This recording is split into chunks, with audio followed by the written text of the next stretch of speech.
It's a very intimate experience, and you never think of history, American history, ever again the way you thought about it before you came here. This is a unique area. There's no other place like this in the state of Kentucky. That's what I think is exciting about this particular area, is that we have a unique geology, an old-growth forest, as well as the Dinsmores themselves, who were unique in a number of different ways.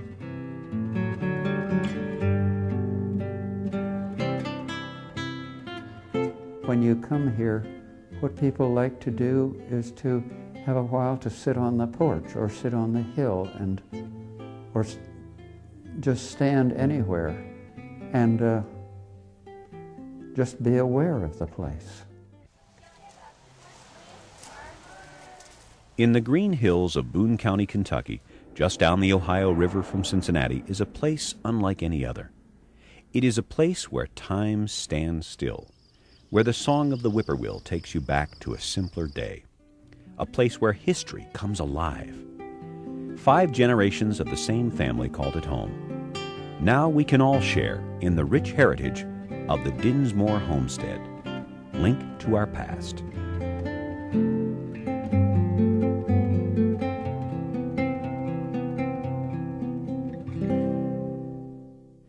The story of the Dinsmore Homestead begins in the mid-1830s when James Dinsmore made the decision to move his family to Kentucky from Louisiana.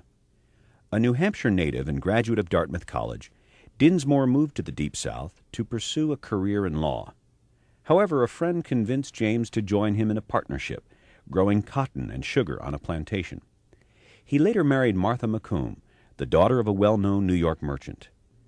They began raising the first of their 3 daughters on the plantation, but the combination of the hot southern climate, poor health, hard labor, and constantly fluctuating crop prices took its toll. By 1831, James, who was now in his early 40s, began expressing a keen interest in buying property on the Ohio River in northern Kentucky. He hoped to experiment with a new variety of grapes for winemaking. His Uncle Silas had already settled in the Ohio River community of Bellevue Bottoms, and James wrote to Silas in the spring of 1834. Do any of your lands show a considerable mixture of sand and gravel? I'm anxious to get up in your neighborhood to try the experiment. It has taken a strong hold on my imagination. I'm getting tired of sugar planting. It's hard work and little profit. A letter from James to his Uncle Silas 2 years later showed an even stronger discontent. I have made my mind up not to spend another summer south of Kentucky. I feel mightily cramped and hedged up in this low country, and I want to get up on a hill where I can see out. It is clear from his letters, researched by volunteer Donna Ammerman, that Dinsmore hoped to find peace in the Kentucky hills. Several times he mentions that all he would like in life is a quiet mind. And it seems like that's something that he's longing for that maybe he hasn't had before. I think he views coming here to Kentucky as maybe an answer to all of his problems. That he will come here and, he'll have his quiet mind and he'll have his nice family life. I want but a small farm to cultivate, but I would like to purchase a large tract of cheap, hilly land that would be suitable for sheep pasture. I have become heartily tired of the hard labor of sugar planting and enamored of Arcadian scenes and sheep farming. How does the experiment work there? Many of James' letters talked about the experiment, a reference to the planting of wine grapes. Both he and his uncle thought northern Kentucky would be ideal for such a venture. Bill Bryant is an ecologist, botanist, and natural history professor who has spent years studying this land. They thought it looked like the Rhinelands in Germany. It was kind of hilly, and you can easily tell that from, if you've looked at the landscape here, it's quite hilly, slopey, Another thing, you have a lot of glacial soil that underlays this, and also some loess, L-O-E-S-S, which is a wind-blown soil that covers much of this glacial material. So it creates kind of a sandy, very easily tillable soil, and that was excellent for grape production. Convinced that his vineyard would thrive on northern Kentucky's hillsides, James brought his family here in the spring of 1838.